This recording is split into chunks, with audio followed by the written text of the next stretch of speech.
when we are using all parts of animals in makeup, cosmetics industry, in you name it, it goes everywhere in the food, the gelatin, the meat, but only leather gets to be blamed, which is shocking now.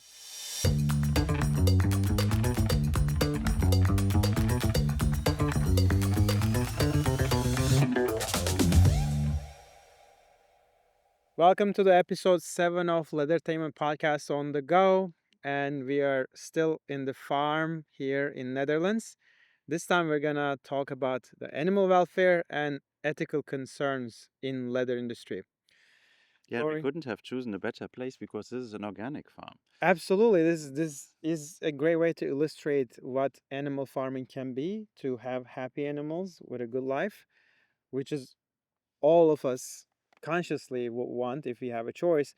But the issue is a lot more complex than that, and we can take the same approach of dividing into three sections: the rawhide, which leather industry doesn't have much control over, but it's the fact of things. And with industrialization of meat production, these problems and ethical concerns start to surface. So, what are some of these ethical concerns, and why are they happening? So one, of course, is a lot of reportages on mistreating animals, and unfortunately, this is there, of course. And as you mentioned, this is where as well the leather industry has very little impact on how to correct it. I think this is more us all as a human body to look into what can we do in our consumer behavior. So be a little bit more cautious about where my meat is coming from. We were led into having almost every day fish or meat on our plates, where in the past that was not necessary. And I think for humanity, it is not necessary to have that kind of a high meat consumption. So reconsider again as well here, what are we doing as human society and human body, and reduce, but then with the reduction as well be more selective and more careful into what am I buying and where is it coming from and how was it raised. Do I really need a piece of meat which traveled around the world, or can I buy a piece of meat which is coming from my local butcher? Right. And again, it comes down to our choices and practices. It's easy to finger point, that's the guilty party, it's the meat industry, or it's the consumer, or it's the leather industry. But I think it's a holistic result of what we all want and create for those wants. As you said, we have a lot more meat today, a lot more affordable, accessible, more of us can eat it. But in order to get there, while meat industry is trying to respond to that kind of demand and desire, these factory farming initiatives start to reduce the quality of animals, and then cruelty may become the question here. So we all have parts in what we created here, but there is also ways to kind of come back to balance what the natural process was before. We didn't have that much meat because we didn't really need that much meat. It was expensive, and perhaps it was the way it should be. Now we're trying to go back to it by having farms like this. Animals can decide when they can come out, go for milking completely in their own free will, and they're much happier than some counterparts there in factory setups without any room or Or being even able to enter. daylight? Yeah, it's sad, but we all are part of the reason that came to this point.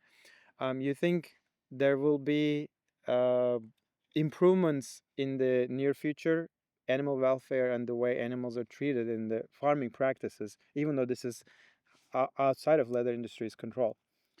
Yeah, from a humanitarian point of view, I do have the hope. But then when we look into numbers, it's quite interesting to see how little, even in a rich country as Germany, where I am from, how little people care for the animal welfare. It's really more price driven.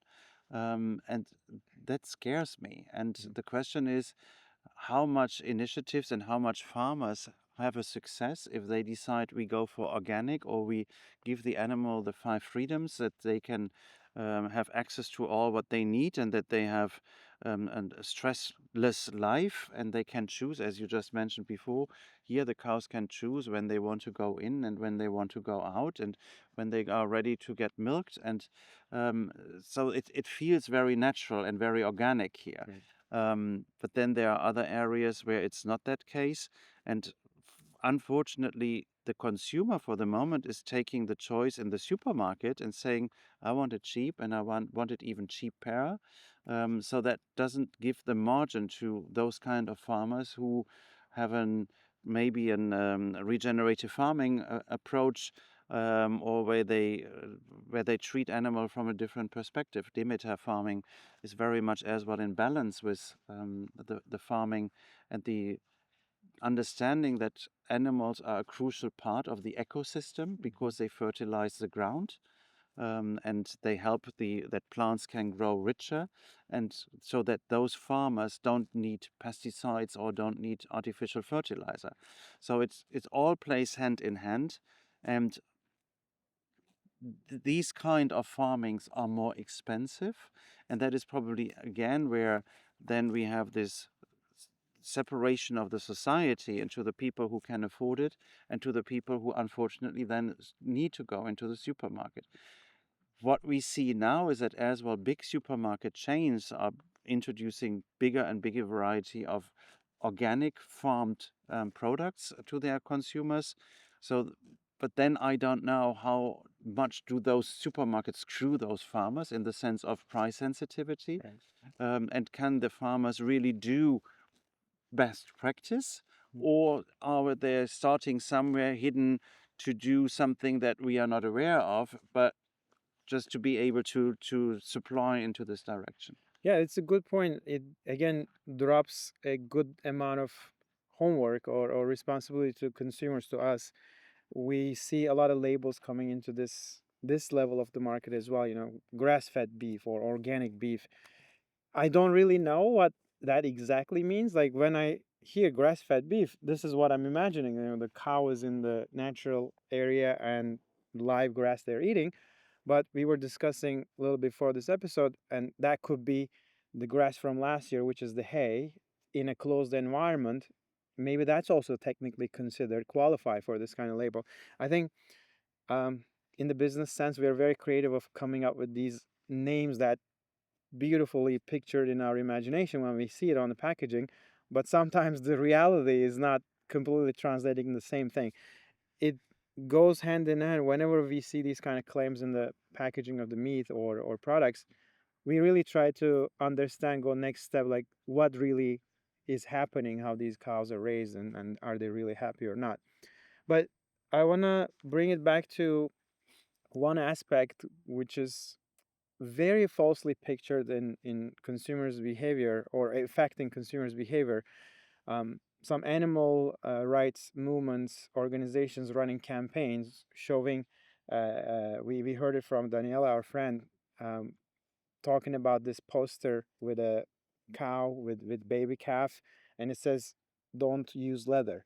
So appealing to an emotional picture, sending a very strong but wrong message about leather, because it has nothing to do with leather, where we already have this animal as part of sustaining human life as a protein and all that.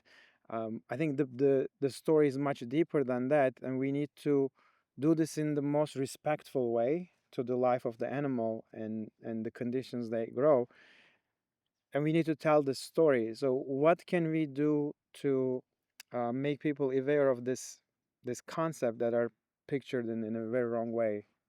Yeah, that is really something where I'm astonished that these animal welfare organizations target leather rather than helping educate the end consumer about question where your meat is coming from. Mm. And the animal doesn't get killed for the leather. And we had that in our first episode in the myth of leather. So now we know this is not true. So why is it that these animal welfare organizations still target on this kind of product rather than going into the front of the supermarkets and educating the end consumer about where's your meat coming from? And eat less meat, but buy it then as well free range animals, animals which have the right to go in and out and choose their daily life in the best way for the animal, and then have this meat on your plate rather than having one which is stressed and maybe full of hormones and. So I really have a, have a hard time to understand why leather is here on the focus. And again, they are supporting this belief in the meanwhile, where every second person, according to the British UK Leather Association, every second believes that animals get killed for leather. Yeah, because of those images. Yeah. Exactly. This is so wrong, but I think the more we talked about it, people put the pieces together because we know we eat the meat, and leather can't be or shouldn't be the the reason or scapegoat. Like animals are killed, leather is the worst thing. The When we are using all parts of animals in makeup, cosmetics industry, in you name it, it goes everywhere in the food, the gelatin, the meat, but only leather gets to be blamed, which is shocking now. And I think going back to the origins of human civilization, we have been hunting and eating animals. So I think the issue comes from a little bit of over humanizing animals because we have a similar form of life. They have eyes, ears, and legs. They can move like us. But we shouldn't forget that plants are also living beings. They have a soul as well that animates that physical structure. So we also kill vegetables to eat it. And I think at the higher level, when we remember we are actually bigger than this body, this physical form, we have a soul which never dies. It's infinite with all animals and vegetables, the same thing. And at that level, we understand we are a whole thing, and we are not offended by sustaining the greater life form. I don't think a deer is upset when the lion eats it because at the soul level they know this is the circle of life, and no matter what, every living being, vegetable, human, or animal, ends up the same way. No physical form is infinite. But I think that needs to be um, considered in the most respectful form because, again, it's a huge sacrifice for an animal to live such a long life growing that meat and other resources for human beings. And it shouldn't be taken for granted for just profit focused and industrial formats. The animals are treated just like a product. I think that's the biggest steering away from the natural form we did with this industrialization. But we have to come back to the origin.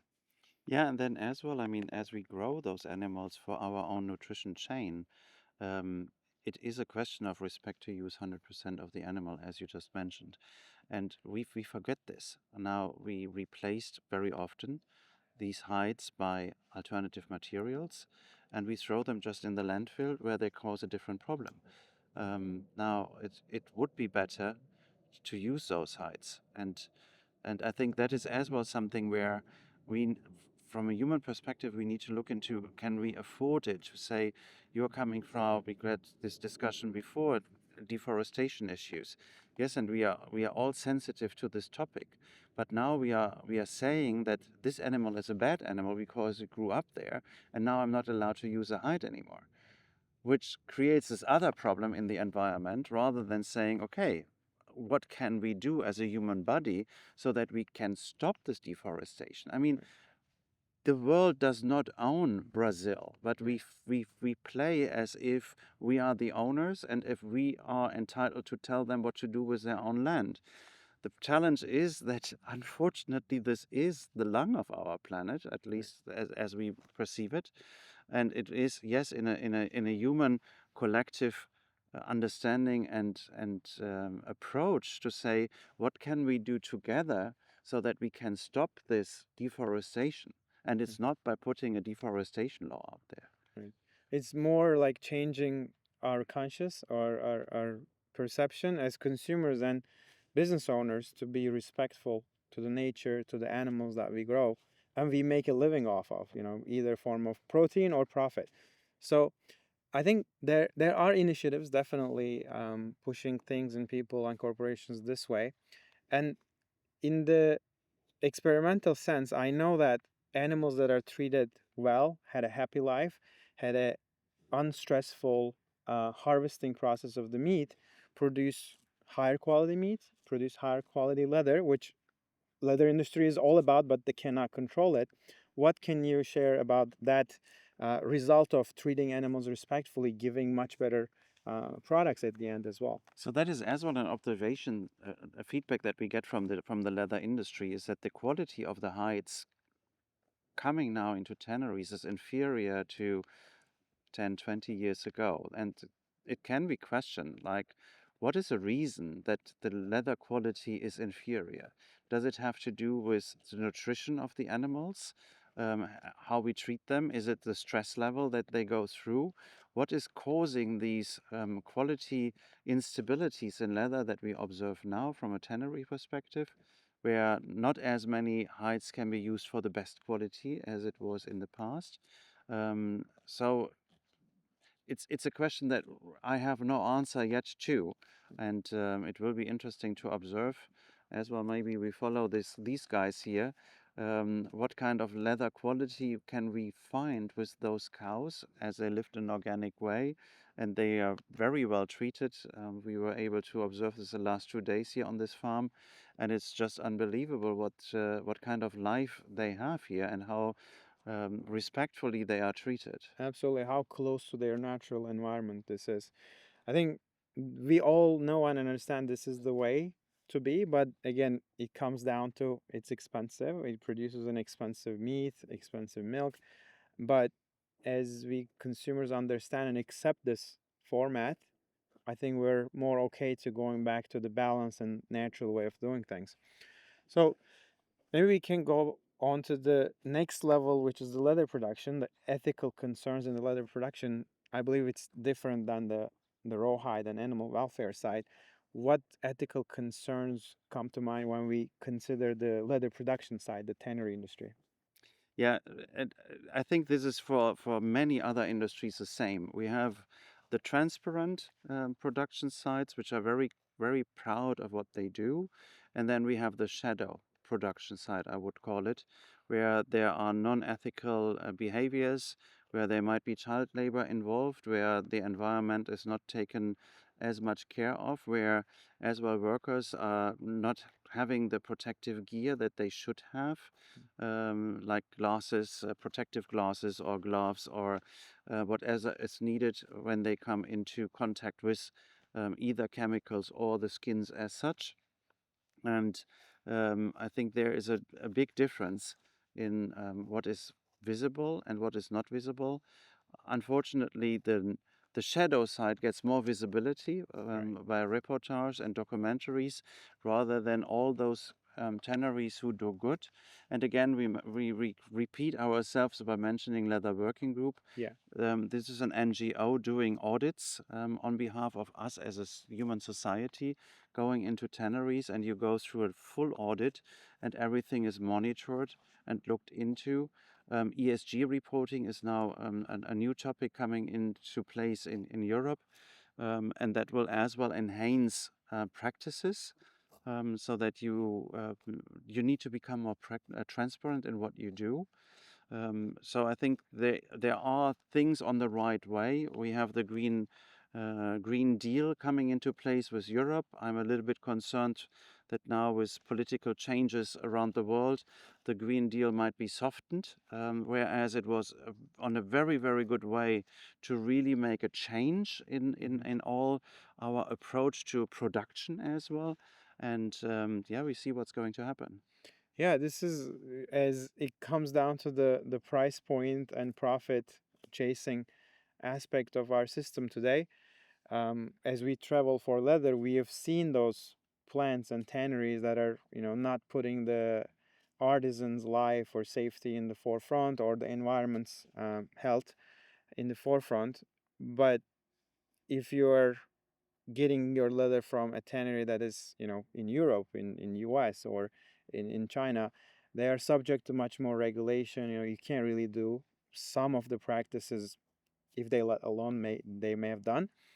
Um, but in a consumer from a consumer standpoint, when you see the cheapest point leather goods, that's where things may get a little bit shady, because to be able to reach those price points, people find very creative ways of finding those locations they can still, cut all those corners Yeah, if and then possible. as a consumer, you're still happy to have found a purse for 20 euros or Yeah, something, and you buy it because you're just like, oh, well, look at this. It's this beautiful leather and it's right, good quality. And then, yes, you don't know how it was produced, where it was produced, under which circumstances it was right. produced.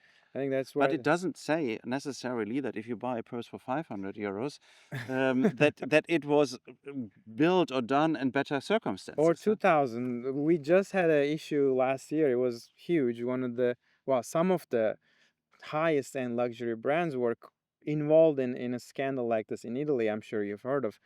And it was made in Italy, but the conditions, the ethical circumstances were unbelievable, inhumane. Like, no one could believe that that could be done today in Italy, but unfortunately it was the case. And how does the consumer know when they're paying the top dollar for a leather bag, the people making these bags in Italy are in their under almost slavery conditions? Yeah, I think that is, and there fortunately there is some journalists out Hmm. investigating this and who found this, and I think this is as well another dilemma of production chains that we have Yeah, worldwide in the meanwhile, where unfortunately we have some brands and companies taking advantage of this, and I don't even think that necessarily the brand was aware that that was happening in the no, background because they were auditing the front house. right, Yeah, but then they did not know that behind there was in the back row, there was another house where actually then the very mass creative. production was happening under the most cruel circumstances that Right. we can imagine, and that in Europe. And fortunately, it was investigative journalism finding out. And now, fortunately, as well, the courts in Italy are behind those brands and saying you need to control better your supply chain.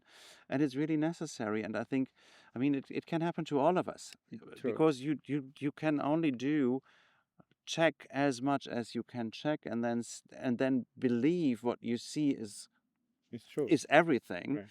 and not knowing that there is a next gate with something which looks like hell. It sounds like to me there is need for independent organizations to be doing that investigation on behalf of consumer, and maybe even for governments like LWG. We'll keep coming back that example on the tanneries. I think there are some organizations certifying some manufacturing practices uh, of leather crafting factories to prevent these kind of circumstances. And we probably need to establish them further and get the branding word out so the consumer can know what to look for when they're reading their descriptions, and trust the brands who have those kind of certifications in place. So let's talk about the final step, the crafting process, even though that Italy example was kind of related to it, but we can think about ethical concerns at a global scale where leather goods are produced today. Yeah, I think that is a dilemma that we are facing because we desire this world of cheapness and available products all the time and anywhere. And when we look into Pakistan, as I mentioned before, they offer themselves as being a very low cost country. And are we in favor to relocate the production to there? Those people will be happy to have work at the end of the day. So it's as well something where we can look into how much responsibility do we have to as well share work around the world, um, but in a fair manner.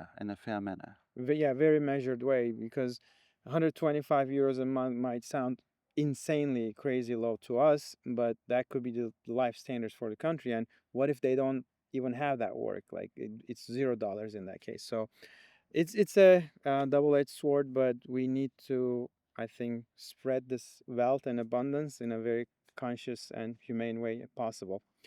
Well, I think we could talk about this a lot longer than that without having a clear solution. But next episode, we're gonna get to the real good part, the longevity and durability of leather goods, with a special guest, a designer from the industry. Again, thank you for another great episode Thank discussing you. the ethics. And thank you for the cows being surrounded. Yeah, this was amazing. They come and listen to our conversation. I think they agree.